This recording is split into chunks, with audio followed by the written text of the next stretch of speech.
ஆண்டு ரட்சகருமாக இயேசு கிறிஸ்து நாமத்தினாலே உங்களை வாழ்த்துகிறேன். இந்த காலகட்டங்களிலே இயேசு கிறிஸ்துவின் மரணம், பாடு மற்றும் உயிர் தெழுதலை உலகமெங்கிலும் எல்லாரும் தியானிக்கின்றபடியினாலே நாமும் ஆண்டவராம் இயேசு கிறிஸ்து சிலுவையிலே பேசின அந்த 7 வார்த்தையை நாம் ஒவ்வொரு நாளும் தியானித்து கொண்டு வருகிறோம். இந்த நாளிலே கூட நாம் ஆண்டவராம் இயேசு கிறிஸ்து பேசின அந்த 3ஆம் வார்த்தையை தியானிக்க போகிறோம். அந்த 3ஆம் வார்த்தை என்ன? அவர் தன்னுடைய தாயை பார்த்து அவர் சொல்லுகிறார், ஸ்திரீயே இதோ உன் மகன் என்று சொல்லுகிறார். தன்னுடைய அன்பின் சீஷனை பார்த்து சொல்லுகிறார், இதோ உன் தாய் என்று சொல்லுகிறார். ஹல்லேலூயா, பிரைஸ் தி லார்ட். இதிலே ஒரு காரியத்தை நாம் பார்க்க முடிகிறது பாருங்கள். மரண தருவாயில் இருக்கும் எந்த ஒரு மனிதனும் மற்றவர்களை குறித்து யோசிக்கவே மாட்டான் பாருங்கள். அவனுடைய சிந்தனை எல்லாம், அவனுடைய எண்ண ஓட்டங்கள் எல்லாம் அது வேற மாதிரியாக இருக்கு. ஏன்னா அவன் சாக போகிற ஒரு மனுஷன் மற்றவர்களை பத்தி யோசிக்க மாட்டார்கள். அவர்கள் எல்லாரும் தன்னையே கரிசனையாக பார்க்க வேண்டும், தன்னிடத்திலே வந்து கரிசனையோடு பேச வேண்டும் என்று சொல்லி எதிர்பார்ப்பார்கள். ஆனால் ஆண்டவராம் இயேசு கிறிஸ்து அந்த மரண தருவாயிலும் அந்த கோர சிலுவையிலும் கூட, ஹல்லேலூயா, பிரைஸ் தி லார்ட், அவர் தன்னுடைய மக்களுக்காக அவர் கரிசனை கொண்டவராய் இருந்தார் என்று நாம் பார்க்க முடிகிறது பாருங்கள். அதனால தான் இயேசுவே தம் அன்புக்குரியவர்கள் மேல் கரிசனை வைத்தார். அவர் மூச்சு விட கூட கஷ்டமாய் இருந்தது அந்த நேரத்தில். சிலுவை என்பது சாதாரண விஷயம் அல்ல.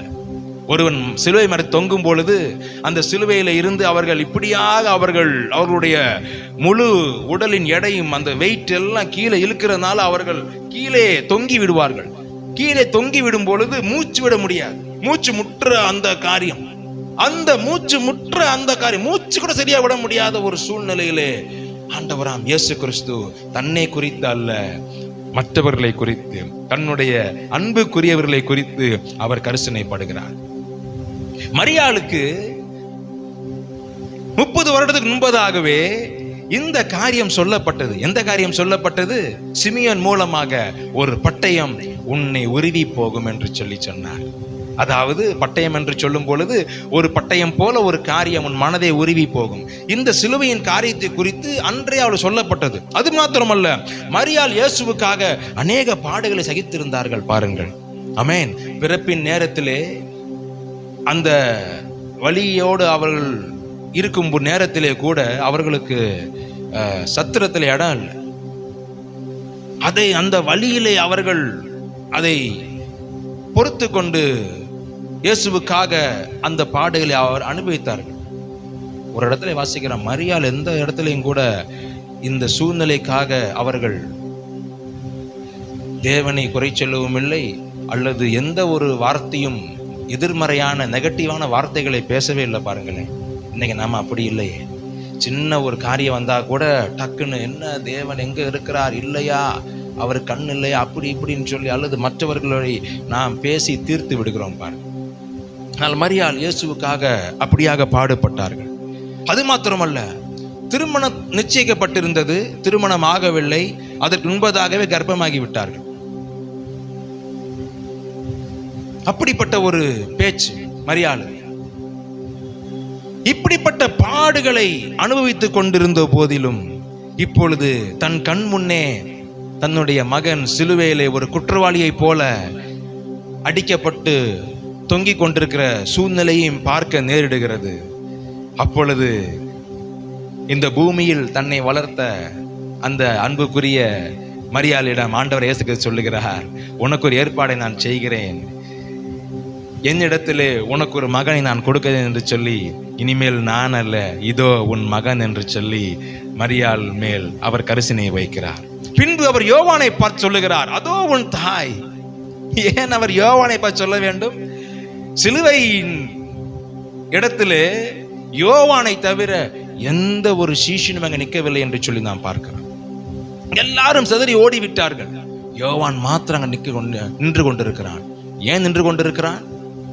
ஏனென்று சொன்னால், யூத கலாச்சாரத்தில் இப்படியாக சொல்லுகிறார்கள், யோவானுக்கு 20 வயதுக்குட்பட்டு தான் இருந்தது. அவன் சின்ன பையனாக அவர் இருந்தார். தன்னுடைய தகப்பன் வீட்டையும் எல்லாவற்றையும் விட்டு இயேசுவுக்கு பின் சென்றார், இயேசுவுக்கு அன்புக்குரியவனாக இருந்தார்.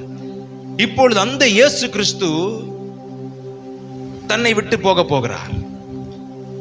அவன் இயேசுவே நம்பி வந்தான். ஆனா இப்ப இயேசு போறாரு. இப்ப எனக்கு யார் இருக்கா இயேசுவே என்று சொல்லி அவன் சிலுவையின் அருகிலே அவன் நின்று கொண்டிருந்த பொழுது தன்னுடைய அன்பின் சீசனை பார்த்து அவர் சொன்னார், யோவானே, அதோ உன் தாய். ஹல்லேலூயா, பிரைஸ் தி லார்ட் என்று சொன்ன பொழுது அங்கே எழுதப்பட்டிருக்கிறது, அது முதற்கொண்டு அந்த சீஷன் அவளை தன்னிடத்திலே தன்னுடைய வீட்டிற்கு அவன் அவளை சேர்த்து கொண்டான் என்று சொல்லி அங்கே பார்க்கிறோம். Praise the Lord. தேவன் ஒருபோதும் ஒருவரையும் அவர் திக்கற்றவர்களாக விடுகிற தேவன் அல்ல. இன்றும் கூட தான் பாருங்களேன், சபை இப்படிதான் செயல்பட வேண்டியதாக இருக்கிறது. சபையிலே காணப்படுக வேண்டிய காரியம் என்ன?